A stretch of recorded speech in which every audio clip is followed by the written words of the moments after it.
ಮುಟ್ಟಿನ ಸಮಯದಲ್ಲಿ ಬೆಲ್ಲದ ಚಹಾ ಮತ್ತು ಕರಿ ಎಳ್ಳು ಸೇವಿಸಬೇಕು ಎನ್ನಲು ಕಾರಣವೇನು? ಆಪ್ಷನ್ಸ್ ಎ ಕಡಿಮೆ ರಕ್ತಸ್ರಾವ, ಬಿ ಗರ್ಭಾಶಯಕ್ಕೆ ಬಲ, ಸಿ ಶಕ್ತಿ ವೃದ್ಧಿ, ಡಿ ಮೇಲಿನ ಎಲ್ಲವೂ.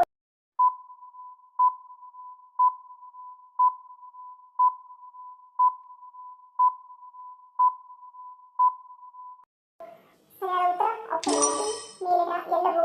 ಪೀರಿಯಡ್ ಸಮಯದಲ್ಲಿ ಕೆಲವರಿಗೆ ಹೆಚ್ಚು ರಕ್ತಸ್ರಾವವಾದರೆ ಇನ್ನು ಕೆಲವರಿಗೆ ಕಡಿಮೆ ರಕ್ತಸ್ರಾವವಾಗುತ್ತದೆ. ಆದರೆ ಮುಟ್ಟಿನ ವೇಳೆ ಸರಿಯಾದ ಪ್ರಮಾಣದಲ್ಲಿ ರಕ್ತಸ್ರಾವವಾಗುವುದು ಮುಖ್ಯ.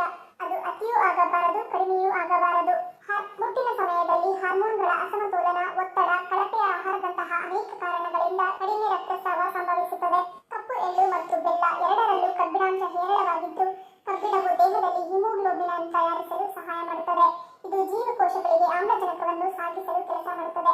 ಹಲವು ಮಹಿಳೆಯರು ಮುಟ್ಟಿನ ಸಮಯದಲ್ಲಿ ದುರ್ಬಲರಾಗುತ್ತಾರೆ, ದಣಿವನ್ನು ಅನುಭವಿಸುತ್ತಾರೆ. ಇವೆಲ್ಲವೂ ದೇಹದಲ್ಲಿ ಕಬ್ಬಿಣದ ಕೊರತೆಯಿಂದಾಗುತ್ತದೆ. ಕಪ್ಪು ಎಳ್ಳು ಮತ್ತು ಬೆಲ್ಲವು ಗರ್ಭಾಶಯವನ್ನು ಬಲಪಡಿಸುವುದಲ್ಲದೆ ರಕ್ತಸ್ರಾವವನ್ನು ನಿಯಂತ್ರಿಸಲು ಮತ್ತು ಪೀರಿಯಡ್ಸ್ ಅನ್ನು ಕ್ರಮಬದ್ಧಗೊಳಿಸಲು ಸಹಾಯ ಮಾಡುತ್ತದೆ. ಹಾಗೆಯೇ ಕಪ್ಪು ಎಳ್ಳು ಮತ್ತು ಬೆಲ್ಲದಲ್ಲಿರುವ ಪೋಷಕಾಂಶಗಳು ದೇಹಕ್ಕೆ ಶಕ್ತಿಯನ್ನು ನೀಡುತ್ತದೆ. ದುರ್ಬಲ ಅವಧಿಗಳಲ್ಲಿ ಮಹಿಳೆಯರು ಹೆಚ್ಚಾಗಿ ದಣಿದಿದ್ದರೆ ಬೆಲ್ಲದಿಂದ ಮಾಡಿದ ಚಹಾವನ್ನು ಕುಡಿಯುವುದರಿಂದ ಆಯಾಸವನ್ನು ನಿವಾರಿಸುತ್ತದೆ ಮತ್ತು ದೇಹದಲ್ಲಿ ಶಕ್ತಿಯ ಮಟ್ಟವನ್ನು ಹೆಚ್ಚಿಸುವುದರ ಜೊತೆಗೆ ಒತ್ತಡವನ್ನು ಕಡಿಮೆ ಮಾಡಲು ಮತ್ತು ಮನಸ್ಸನ್ನು ಶಾಂತವಾಗಿರಿಸಲು ಇದು ಸಹಾಯ ಮಾಡುತ್ತದೆ.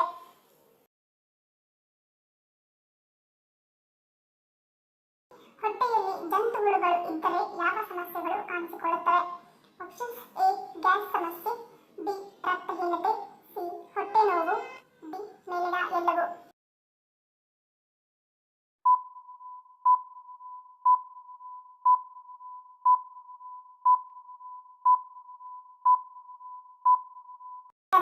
ಆಪ್ಷನ್ ಡಿ ಮೇಲಿನ ಎಲ್ಲವೂ. ಮಣ್ಣಿನಿಂದ ವರ್ಗಾವಣೆಯಾಗುವ ಜಂತುಹುಳುಗಳು ಮಕ್ಕಳ ಹೊಟ್ಟೆ ಸೇರಿ ಆಹಾರ ದೇಹಕ್ಕೆ ಸೇರದಂತೆ ತಡೆದು ರಕ್ತಹೀನತೆ, ನಿಶಕ್ತಿ, ಅಪೌಷ್ಟಿಕತೆ ಉಂಟು ಮಾಡಿ ಮಗುವಿನ ಮಾನಸಿಕ ಮತ್ತು ದೈಹಿಕ ಬೆಳವಣಿಗೆಗೆ ಮಾರಕವಾಗಿ ಕಾಡುತ್ತವೆ. ಮಕ್ಕಳ ಹಸಿವನ್ನು ದೂರ ಮಾಡಿ ಪರೋಕ್ಷವಾಗಿ ಆಹಾರದ ಸೇವನೆ ಪ್ರಮಾಣವನ್ನು ನಿಯಂತ್ರಿಸುತ್ತದೆ. ಮಕ್ಕಳ ಬೆಳವಣಿಗೆಗೆ ಕುಂಠಿತವಾಗಿ ದೃಷ್ಟಿಗಳ ಅಂಧತ್ವಕ್ಕೆ, ರೋಗ ನಿರೋಧಕ ಶಕ್ತಿಯನ್ನು ಕಡಿಮೆಯಾಗಲು ಕಾರಣವಾಗುತ್ತದೆ. ದೇಹದ ತೂಕ ಕಡಿಮೆಯಾಗಿ ಪ್ರೋಟೀನ್, ವಿಟಮಿನ್ ಮತ್ತು ಪೋಷಕಾಂಶಗಳ ಕೊರತೆಯಿಂದಾಗಿ ದೇಹದ ಆರೋಗ್ಯದ ಮೇಲೆ ವ್ಯತಿರಿಕ್ತ ಪರಿಣಾಮ ಬೀರುತ್ತದೆ. ಅಲರ್ಜಿ, ತುರಿಕೆ, ಗಡಿಕೆ, ಚರ್ಮದಲ್ಲಿ ಕೆರೆತ, ಶ್ವಾಸನಾಳದ ಅಲರ್ಜಿ ಇವೆಲ್ಲವೂ ಹೊಟ್ಟೆ ಹುಳುವಿನಿಂದ ಕಾಣಸಿಗುವ ಸಾಮಾನ್ಯ ತೊಂದರೆಗಳು. ಹಾಗೆಯೇ ಪದೇ ಪದೇ ಕಾಣುವ ಸಣ್ಣ ಜ್ವರ, ಮಲ ವಿಸರ್ಜನೆಯ ಸಮಯದಲ್ಲಿ ಉದದ್ವಾರದ ಬಳಿ ವಿಪರೀತ ತುರಿಕೆ ಇವೆಲ್ಲವೂ ಹೊಟ್ಟೆಯಲ್ಲಿನ ಹುಳುಗಳ ಪ್ರಾಥಮಿಕ ಲಕ್ಷಣಗಳಾಗಿವೆ.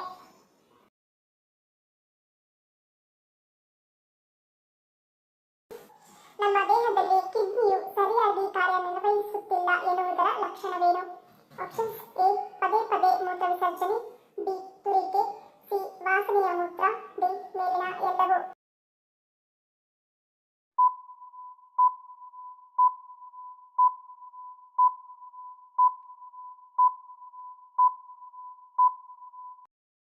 ಸರಿಯಾದ ಉತ್ತರ ಆಪ್ಷನ್ ಡಿ ಮೇಲಿನ ಎಲ್ಲವೂ.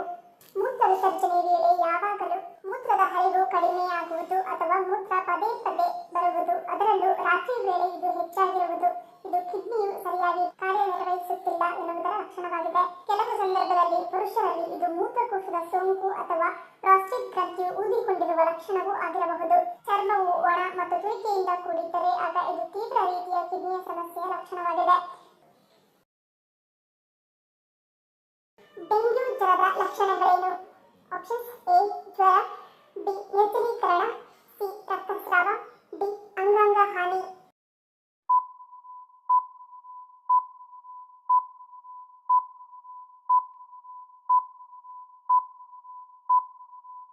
ಸರಿಯಾದ ಉತ್ತರ ಮೇಲಿನ ಎಲ್ಲವೂ.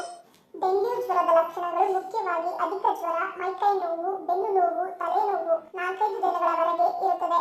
ಈ ಲಕ್ಷಣಗಳು ಇರುವ ಹಂತವನ್ನು ಫೀವರ್ ಫೇಸ್ ಎಂದು ಕರೆಯುತ್ತಾರೆ.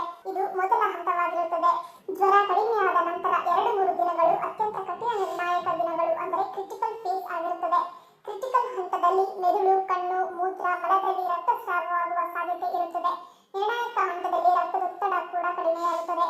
ಮೂರನೇ ಸಮಸ್ಯೆ ಎಂದರೆ ಹೊಟ್ಟೆ, ಶ್ವಾಸಕೋಶದಲ್ಲಿ ದ್ರವ ಸಂಗ್ರಹವಾಗಿ ಉಸಿರಾಟಕ್ಕೆ ಕಷ್ಟವಾಗಿ ಆಕ್ಸಿಜನ್ ಕಡಿಮೆಯಾಗಿ ಕೆಲವು ರೋಗಿಗಳಿಗೆ ಆಕ್ಸಿಜನ್ ವೆಂಟಿಲೇಟರ್ ನೆರವಿನ ಅವಶ್ಯಕತೆ ಇರುತ್ತದೆ.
ಕಾರಣವೇನು?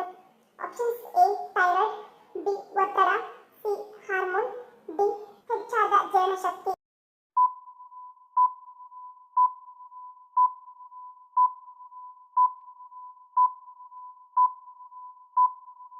ಸರಿಯಾದ ಉತ್ತರ ಆಪ್ಷನ್ ಎ ಮತ್ತು ಬಿ. ಥೈರಾಯ್ಡ್ ಸಮಸ್ಯೆ ಇರುವವರಲ್ಲಿ ದೇಹವು ಚಯಾಪಚಯ ಕ್ರಿಯೆಯನ್ನು ವೇಗಗೊಳಿಸುತ್ತದೆ. ಇದರ ಪರಿಣಾಮವಾಗಿ ಹಸಿವು ಹೆಚ್ಚಾಗುತ್ತದೆ. ಹಾಗೆಯೇ ಒತ್ತಡದ ಸಮಯದಲ್ಲಿ ಹೆಚ್ಚು ತಿನ್ನುವುದು ನಕಾರಾತ್ಮಕ ಭಾವನೆಗಳು ಅಥವಾ ಆತಂಕಗಳನ್ನು ಕಡಿಮೆ ಮಾಡುವುದಿಲ್ಲ. ಬದಲಿಗೆ ಇದು ಹೆಚ್ಚು ತಿನ್ನುವ ಅಗತ್ಯವನ್ನು ಪ್ರಚೋದಿಸುತ್ತದೆ. ಇಲಿಗಳಿಂದ ಯಾವ ರೋಗ ಬರುತ್ತದೆ? Options A rabies, B antivirus, C Zika, D swine flu.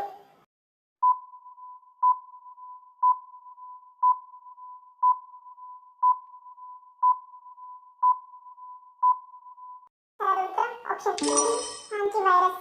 Antivirus ಎನ್ನುವುದು ಇಲಿಗಳಿಂದ ಹರಡುವಂತಹ ವೈರಸ್ ಆಗಿದ್ದು ಇದು ಆಯಾಸ, ಜ್ವರ, ಸ್ನಾಯು ನೋವು, ತಲೆನೋವು, ಶೀತ, ವಾಕರಿಕೆ ಮತ್ತು ಹೊಟ್ಟೆ ನೋವು ನಂತರದ ಲಕ್ಷಣಗಳು, ಕೆಮ್ಮು ಮತ್ತು ಉಸಿರಾಟದ ತೊಂದರೆಗಳನ್ನು ಒಳಗೊಂಡಿರುತ್ತವೆ. ಮೂತ್ರಪಿಂಡದ ಸಿಂಡ್ರೋಮ್ನೊಂದಿಗೆ ಜ್ವರದ ಲಕ್ಷಣಗಳು 1 ರಿಂದ 8 ವಾರಗಳ ನಂತರ ಕಾಣಿಸಿಕೊಳ್ಳುತ್ತವೆ. ತಲೆನೋವು, ಜ್ವರ, ಶೀತ, ವಾಕರಿಕೆ ಮತ್ತು ದೃಷ್ಟಿ ಮಂಜಾಗುತ್ತದೆ. ತೀವ್ರತರವಾದ ಪ್ರಕರಣಗಳಲ್ಲಿ ಕಡಿಮೆ ರಕ್ತದೊತ್ತಡ ಮತ್ತು ಮೂತ್ರಪಿಂಡ ವೈಫಲ್ಯದಂತಹ ಸಮಸ್ಯೆಗಳು ಸಂಭವಿಸುತ್ತದೆ. ಆದ್ದರಿಂದ ಮನೆಯಲ್ಲಿ ಇಲಿಗಳು ಬರದಂತೆ ಮತ್ತು ಇರದಂತೆ ನೋಡಿಕೊಳ್ಳುವುದು ಒಳ್ಳೆಯದು. ಒಮ್ಮೆಲೆ ಯಾವ ಲಕ್ಷಣ ಕಂಡುಬಂದರೆ ಹಾರ್ಟ್ ಅಟ್ಯಾಕ್ ಆಗುತ್ತದೆ ಎಂದು ಅರ್ಥ? ಆಪ್ಷನ್ಸ್ ಎ ಆಮ್ಲಜನಕ ಕೊರತೆ, ಬಿ ಚಳಿಯಲ್ಲೂ ಬೆವರುವುದು, ಸಿ ಒತ್ತಡ, ಡಿ ಮೇಲಿನ ಎಲ್ಲವೂ.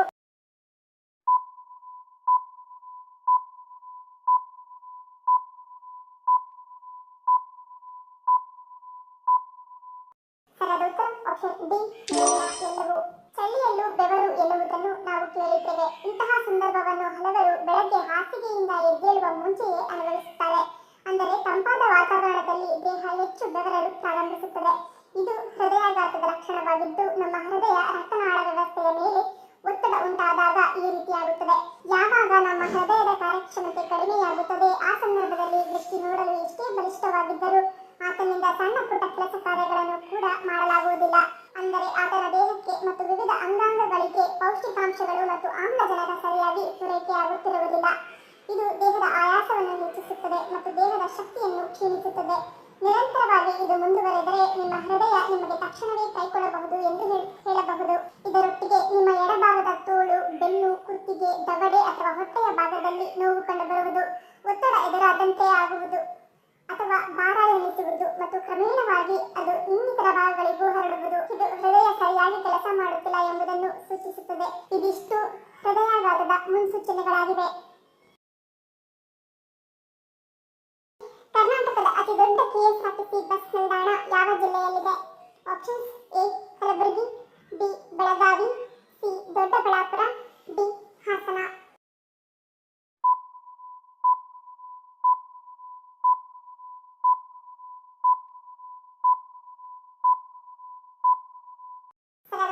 Option D Hassan. ಹಾಸನ ಜಿಲ್ಲೆಯಲ್ಲಿರುವ ಕೆಎಸ್ಆರ್ಟಿಸಿ ಬಸ್ ನಿಲ್ದಾಣ ಕರ್ನಾಟಕದ ಅತಿ ದೊಡ್ಡ ಬಸ್ ನಿಲ್ದಾಣವಾಗಿದ್ದು ಇದು ಏಷ್ಯಾದ 2ನೇ ಅತಿ ದೊಡ್ಡ ಬಸ್ ನಿಲ್ದಾಣ ಎಂಬ ಹೆಗ್ಗಳಿಕೆಗೆ ಪಾತ್ರವಾಗಿದೆ. ಧನ್ಯವಾದಗಳು. ನಿಮ್ಮ ಪ್ರೀತಿಯ ಲೈಕ್ ಕೊಟ್ಟು ಪ್ರೋತ್ಸಾಹಿಸಿ. ಇನ್ನು ಹೆಚ್ಚಿನ ಮಾಹಿತಿಗೆ ನಮ್ಮ ಚಾನೆಲ್ ಸಬ್ಸ್ಕ್ರೈಬ್ ಮಾಡಿ, ಪಕ್ಕದಲ್ಲಿರುವ ಬೆಲ್ ಬಟನ್ ಕ್ಲಿಕ್ ಮಾಡಿ. ಇನ್ನೊಂದು ಇಂಟ್ರೆಸ್ಟಿಂಗ್ ಪ್ರಶ್ನೆಗಳೊಂದಿಗೆ ಸಿಗ್ತೀನಿ. Love you all. Take care.